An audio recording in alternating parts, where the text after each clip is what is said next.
Kenyan influencer Elsa Majimbo went viral during the pandemic for various TikTok videos. If I get up on time, then what is the snooze button for? I set my alarm for 6 so I can wake up at 8. Risking your job for 10 minutes of sleep. That's called sacrifice. I could wake up on time, but at what cost? I don't wake up late. Things have just been set too early. Wow. Don't spend your money, then who will? What if all your money ends? I've been broke before. I didn't die. If I spend money, I'm paying taxes. So I'm building my country. It's called being patriotic. I'm practicing for being rich. I wanted to meet up, but ooh, it's a pandemic. I would have let you come to my house, but like, oh, pandemic. Really wanted to see you, but like, pandemic. Scary. This led to her interacting with rather notable figures and very popular people in the fashion, comedy, influencer industry, one of which was Naomi Campbell. And she outlines a rather questionable interaction she had with the well-known model Naomi Campbell.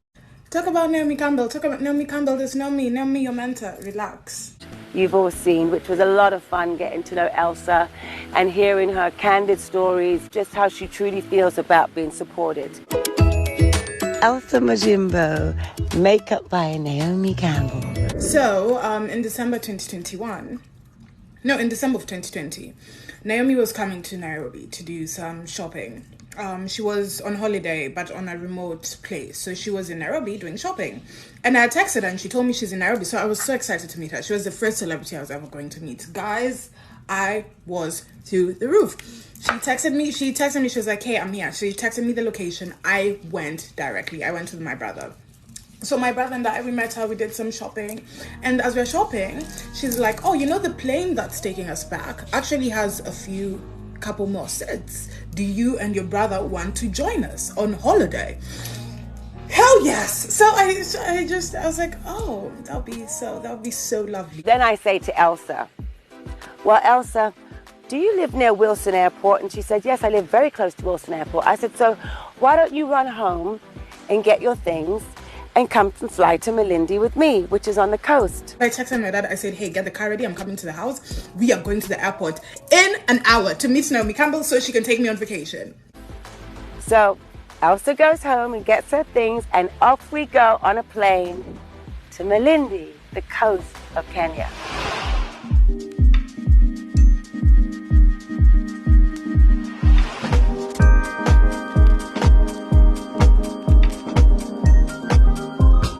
So we go on vacation. We had like a very nice vacation. Naomi took care of me the whole entire time. We were staying on the beach, we were doing this, and then like this, that, eating, just having fun, you know, what people do on vacation. And we just danced around really, just had fun and talked and got to know her and just love and adore her already. Elsa has now become my family. And this one time we were on the beach, Naomi was like, oh, you know, we should do a documentary, a film about you living in Kenya. And I was like, oh yeah, that's fantastic. We ended up doing a no filter episode, which you've all seen, which was a lot of fun getting to know Elsa and hearing her candid stories of being hilariously funny and also just how she truly feels about being supported as a female comedian in Kenya. She introduced me to a couple of people in Hollywood. It was so lovely. So a couple of people, she was on vacation, were coming to Nairobi after the vacation. They were staying at the Kempinski. So I went to see them at the Kempinski when the whole thing was over. So I sat down with them, I was talking to one of them, and one of them was like, oh, it's so, like, how did you meet Naomi? And I was like, oh no, I texted her on Instagram, blah, blah. And she's like, oh yeah, she told us like she made you and she built you and she made your career. And I was like, what? No, that's not what happened. And I was like, you mean like helped me and like promoted me? And she was like, no, like what you have is because of her. And I was like, oh yeah, no, that didn't happen. It is very important you remember that part for later. And then it was off to the airport to say goodbye to Elsa. But I knew it wouldn't be for long because she'll be back soon. Okay, so time goes by. March 2022. We have jumped into March 2022. I get a phone call. My phone is ringing. Naomi Campbell. Oh, so I pick up. I'm like, hey sis, like, how are you? How are you doing? And she's like, Elsa, how dare you? Oh. So I'm in shock, right? I'm in shock. I don't know what's going on. So I had just. So let me tell you what happened. The context of this phone call. So I had just finished the previous year I had done a documentary on my life, about bullying, about growing up with colorism, all these things, about comedy, where I fell in love with comedy. So the film was debuting at Tribeca Film Festival, and someone from Tribeca asked Naomi if she was coming, and Naomi thought the film was the film she had suggested to me on the beach about me leaving Kenya. So I was like, no, that's not what it's about. I tried explaining to her, and then she was like, I'll sue you for the rights of this movie, and you know I'll win, right? So I'm like, oh my goodness, I'm like, this is crazy. I'm telling you, it's not about that. So I tell her, let me call you tomorrow. And she asked me, like, why didn't you tell me when I told you at the beach? And I was like, you're Naomi Campbell. You know, like, I was starstruck. Like, it took me very long to, like, process that moment. And I was like, I'll call you tomorrow. So the next day I had a flight. The flight I was taking from Botswana to Ghana, where I met that guy, actually. That's the time I was taking that flight. So I was supposed to call her the next day, but it was a 22-hour flight, and in Ethiopia there was no service, so I couldn't call her. So I called her the day after. Immediately I landed in Ghana. So she's the first person I called. I'm like, hey, blah blah, like, are you free to talk? And she tells me, you were supposed to call me tomorrow. You were supposed to call me yesterday. You didn't call me yesterday, which she was very right about. And she said, I have the Met Gala, and she was like, this is the last time I'm speaking to you. Have a nice life. And she hung up, which I was very saddened by the situation, right? But I was like, if that's how she truly feels, because I respect people's space. Literally 7 billion people on this planet. If 1 million people don't accept you, there's someone who will. So I was like, if that's how she truly feels, fine, it's okay. So I let it go. So after that, like a few months, things started going very badly for me. Things started going haywire. And I didn't think it was, I thought it was because of the situation, let me not lie. But I was like, also it can be short. So I was like, let me go. Because also having someone like Naomi Campbell not liking you in the industry is not a good thing. So I went to her, I apologized. I'd already apologized when the situation had happened, but I went and I apologized again and again. I tried calling her, I tried texting her. If I don't reply to your messages, it's not by mistake. It's not.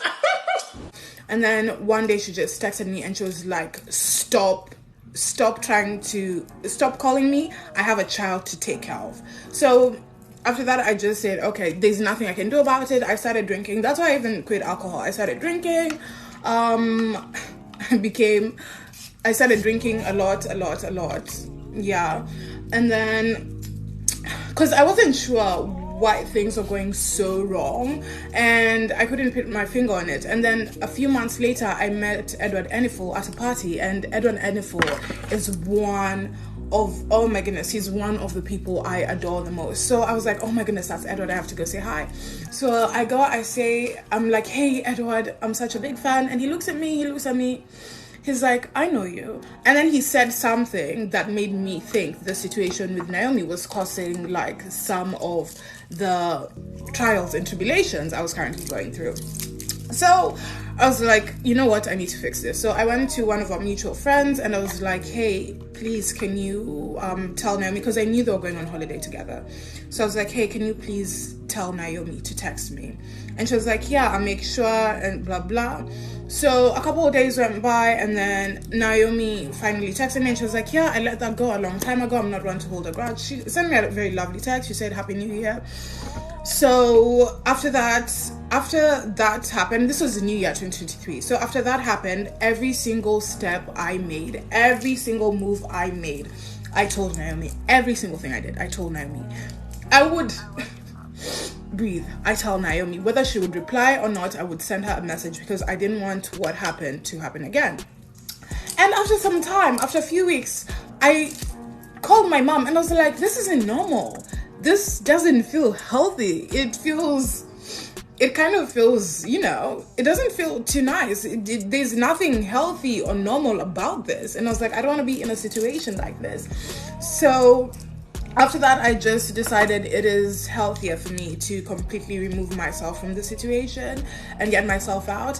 And you remember earlier when I said my friends said, the ones Naomi had introduced me to, when they said, oh, Naomi had made you. Remember when I said that? So I just want to acknowledge that and say that even through all this, right, even through everything that happened, first of all, number one, obviously I played a part in it because I am part of the story. In any situation you are in, you play a part, you play a role, and I had my role and I apologize for my role. And something else, when she said she made me, I'm not going to speak on that, but I will say that Naomi did give me a lot of credibility, especially when I first entered the industry. She gave me a lot of credibility, and that's not something that I can just say, oh, you know, this happened and Naomi, blah, blah, blah. I can't say that. She did hold me up high, and she introduced me to a lot of people. She made me feel special. She did a lot of things for me. So I wouldn't say she made me, but she did play a big role in a lot of the things that I did in that space during that time. So yeah, me and her, we're not friends, we're not enemies, we're not anything, just not really in association. So we're just strangers. But I know you're coming back. So One can definitely conclude that Naomi not only saw the video, but seen it show her in a negative light, which led Elsa to tweet the following: LOL, no. She threatened to sue and post screenshots of a time I asked for her to help me with some older white executives that were trying to sleep with me. I'm not moving on and leaving it in the past. She goes on to say, it's very deep. I'm not speaking because I'm brave. Sometimes when you're pushed to the edge, you have no option but to jump. And you know, this is just a constant reminder, another tale in always keeping recordings, keeping screenshots, keeping evidence of any interaction you have with people. You never know their intentions, you never know their backstory or what they're trying to do, the benefit they're trying to gain from you. Imagine there was no type of like evidence to support her claim, right? You just be thinking, oh, this is just hearsay, this is just someone who wants this clout chasing. You know, that term clout chaser gets thrown out a lot, or fame jacking, right, gets thrown out a lot. You want to always, any interaction you have with a man or woman or whatever that could be questionable in the future, or you feel like you always gotta trust your gut. Your gut instinct is rarely ever wrong. When something's not right, ensure that there's screenshot proof of it in your favor, right? Especially if you're going out with a woman or going out with a man and they're claiming XYZ, at least you always have evidence on your part to contradict their initial supposition. All right, but as always, if it doesn't feed you, don't water it, and too much of any good thing is good for nothing. Flip the script. I'm out. Deuces.